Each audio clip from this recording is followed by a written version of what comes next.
Rəsmi ziyarətning bir qismi sۈpىتىدە Xitayda turuvatqan Türkiyə tashqi ishlar mىنىستىرى مەۋلۇت چاۋۇشوغلۇ tىۋىتتېر ھېسابىدا ئۆزىنىڭ خىتاي tashqi ishlar mىنىستىرى بىلەن شاڭخەيگە يېقىن ۋۇشى شەھىرىدە كۆرۈشكەنلىكىنى ئېلان قىلدى. Министр چاۋۇشوغلۇ мындaq dedi. Biz Xitay tashqi ishlar mىنىستىرى bilan ikki taraflik munosabatimiz va rayonlik masalalarni muzokara qildik. Biz iqtisodiy hamkorlik fursatini baholadik.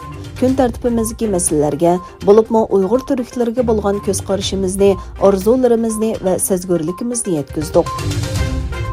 NATO-ro'siya kengashi Shimoliy Atlantik ahdi tashkilotining bosh kotibi Jens Stoltenbergning riyosatchiligida Brюsselda o'tkazildi.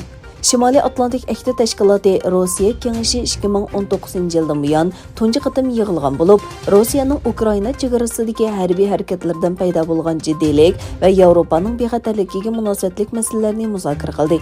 Stoltenberg garchi hech qanday natijaga erisholmagan bo'lsa-mu, lekin suhbatning boshlanishining bir xo'shorinarli ish ekanligini bildirdi.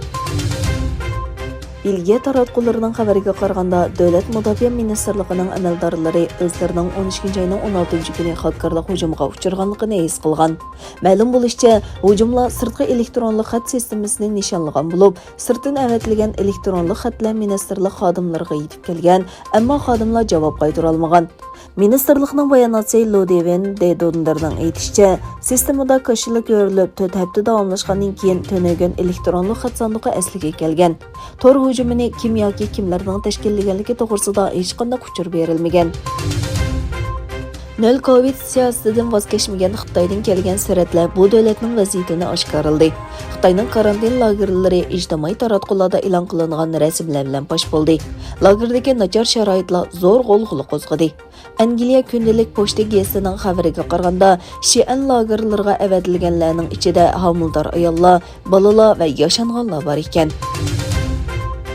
Rossiya energiya şirketi Gazprom Yevropadagi yer osti saqlash aslihalaridagi tabiiy gazning 55,6%ning ishlatilganligini e'lon qildi. Gazprom Yevropadagi saqlash aslihalaridagi gazning tez suratda ozaydiganligini bildirdi.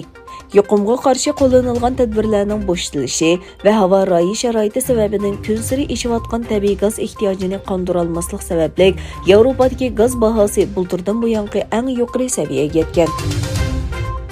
Amerika tashqi ishlar ministrligining bayonotchisi Ned Price Shimoliy Koreyaning ovozdan tez boshqarilgan bombasini ilib berishdek ig'vogarchiligini to'xtatishning dialogga bo'lgan qiziqishning ifodasi ekanligini, Amerika va uning ittifoqdoshlarining dialogga qatnashishini xohlaydiganligini aytdi.